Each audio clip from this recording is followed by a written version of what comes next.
Bonjour et bienvenue à cette capsule de la série Ask Janice Anything.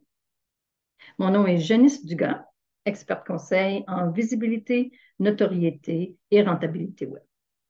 Je travaille en ligne depuis 2008, l'année où j'ai été attirée à la, perspective de l'idée de générer du revenu en ligne. Et depuis ce temps-là, je n'ai jamais débarqué du train. C'est sûr que j'ai changé de compartiment une couple de fois, mais je suis encore sur la traque. À cette époque, il est vite devenu évident que pour créer, publier et promouvoir du contenu de haute qualité, c'était vraiment la clé pour bâtir une entreprise rentable en ligne. Ça l'est encore de nos jours. Une des méthodes que j'ai adoptées pour héberger le contenu que je créais, c'était un blog. C'est un excellent moyen, je trouve, pour partager nos idées, nos opinions, nos expériences, nos expertises et surtout de se distinguer de la foule en, en, en créant et en parlant avec notre propre voix.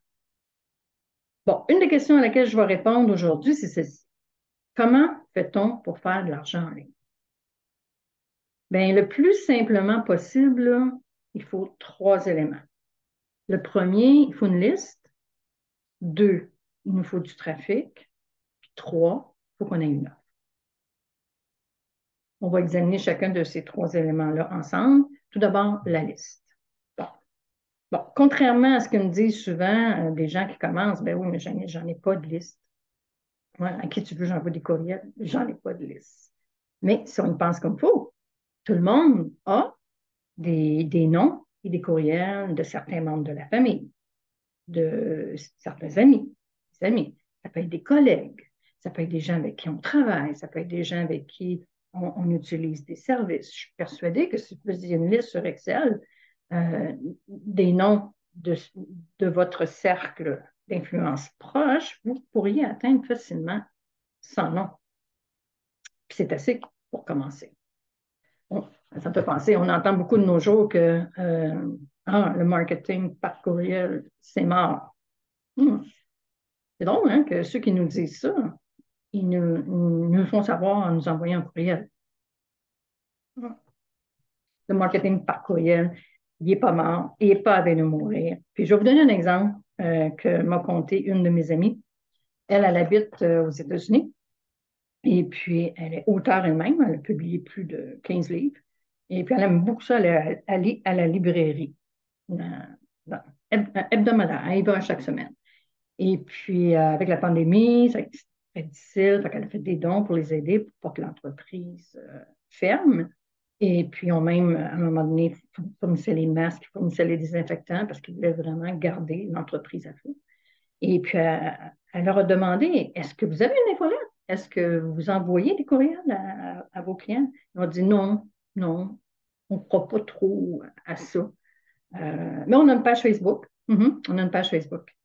Fait que mon ami lui dit, ouais, mais moi, je ne serais pas du type, si je voudrais savoir ce qui se passe, il me semble que je n'irais pas sur la page Facebook avec tout le bruit, là, les distractions, les médias sociaux, tout ça. Par contre, si vous m'envoyez un courriel, vous me dites, bon, ben cette semaine, on a cette promotion-là, on a des nouveaux new arrivals, des nouveaux livres sont arrivés, on a certaines activités. Ça, oui, je viendrai. Fait que, il n'y avait pas de l'air trop. La semaine d'après, ils retournent et puis les propriétaires me disent, tu sais, on a pensé à ce que tu as suggéré, puis on serait bien prêt à essayer. Comment ça marche? Donc, elle leur a expliqué comment ça marchait pour pouvoir envoyer une infolette. Et puis, quand ils sont retournés, la semaine d'après, ils étaient agréablement surpris de voir comment est-ce que cette communication-là avait eu un impact positif sur leurs revenus. Puis moi, j'ai été formée aux États-Unis. Puis je me souviens, en 2008, quand on m'avait dit, Janice, if you do not have a list, you do not have a business. C'est vrai. Quand on envoie, plus on bâtit notre liste, plus on bâtit notre communauté, quand on envoie un courriel, évidemment, oui, on fait des ventes, puis ça augmente notre revenu. Où est-ce que j'en étais avec ça? Bon, on va parler de trafic maintenant. Le trafic, lui, il vient des moteurs de recherche. Il va venir de Google, de Bing, de Yahoo, parce que les moteurs de recherche on est dans une ère de marketing de contenu. Donc, c'est pour ça que c'est important d'avoir des articles dans un blog, sur notre site, pour que justement les gens qui recherchent la thématique, les produits, les services que nous on offre, puissent arriver, que tout ce trafic-là arrive sur notre blog grâce aux articles qu'on publie. Bon, qu'est-ce qu'il faut pour avoir un blog? Bien, pour avoir un blog ou un site web, c'est sûr qu'il faut avoir un domaine. Un domaine, ça coûte entre 10 et 20 dollars par année. Moi, j'achète tous mes domaines sur namecheap.com. Il y en a qui achètent aussi GoDaddy, godaddy.com. Mon lien d'affiliation pour Namecheap, en passant, c'est janiceloves.com/, Namecheap, Namecheap, Namecheap. Ensuite, quand on a notre domaine, là, on va chercher un service d'hébergement. Moi, je recommande au niveau de l'hébergement, il y a RapidNet.ca. Il y a aussi à l'agence arobase.ca pour avoir un hébergement. L'hébergeur ou un webmaster peut installer sur un blog WordPress. Là, il faut faire attention quand on installe un blog WordPress de ne pas aller sur wordpress.com, mais plutôt wordpress.org. C'est dommage qu'il ait gardé le même nom, là.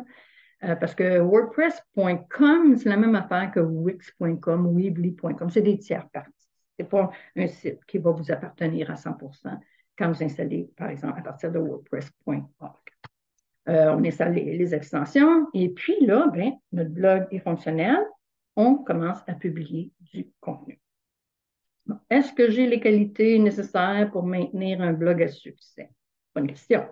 Je vais vous donner quelques indicatifs, à savoir si vous avez les qualités nécessaires. Moi, je suis persuadée que oui.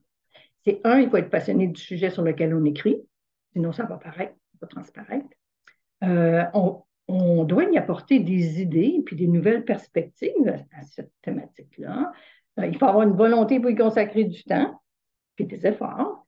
Il faut être prêt à apprendre puis à essayer de nouvelles stratégies. Il faut avoir de la patience. On ne peut pas se contenter d'écrire un court article puis prétendre avoir du succès. Il faut surtout la discipline puis de l'organisation pour écrire régulièrement. Je l'ai toujours dit, vous m'avez entendu déjà le dire, la clé pour les médias sociaux, c'est d'être régulier et constant. Les algorithmes aiment ça et les clients aiment ça. Là, maintenant, on va parler des autres. Bon, ils me disent, ben oui, mais j'ai pas de cours, j'ai pas de produits, j'ai pas d'e-book, j'ai pas de programme de coaching encore. Qu'est-ce que je peux faire? Ben, vous n'êtes pas obligé de vendre uniquement vos produits. Vous pouvez vendre, recommander des produits faits par les autres avec un lien d'affiliation, comme je vous ai parlé tantôt. Ça peut être sur Amazon, euh, c'est gratuit de devenir un affilié de tous les produits qui sont vendus sur Amazon.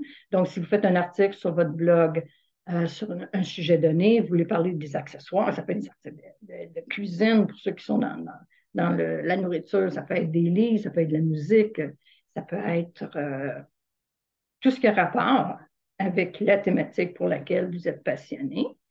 Tout ce qu'il vous faut, c'est un lien d'affiliation. Moi, je me souviens quand j'ai commencé en 2008, j'avais ouvert mon blog sur la philatélie, je suis philatéliste, et puis j'avais écrit un article sur comment décoller les timbres sur les enveloppes pour pouvoir ensuite les mettre dans l'album de collection. Et puis, j'avais recommandé des produits, les pinces, puis les charnières, puis les albums. Et puis, à la fin, c'était un défi qui durait 30 jours. Il voulait nous faire au moins 1 dollar de revenus. Et puis, un de mes articles quelqu'un avait atterri dessus, le trafic l'avait emmené. Et puis, j'avais vendu certains produits sur Amazon. Ça m'a donné une commission de 82. Ça a été la première fois que j'ai fait de l'argent en ligne. Mais ça a été, comme je vous dis, je suis encore à la traque. Bon, ma chatte se réveille. Entendez-vous? Oui. Alors, en résumé, Et vous pouvez vendre vos produits d'information, des produits en affiliation ou encore des services de coaching ou de mentoring. Bon, j'espère que ce premier tour de piste, lorsqu'on commence à vouloir générer du revenu en ligne, va vous donner des idées, va pouvoir vous diriger. Et puis, je vous encourage à continuer à m'envoyer vos questions. Je vais y répondre à la prochaine capsule. Le courriel pour les envoyer, c'est contact@janicedugas.com. Merci beaucoup d'être dans ma communauté et je vous dis à la prochaine.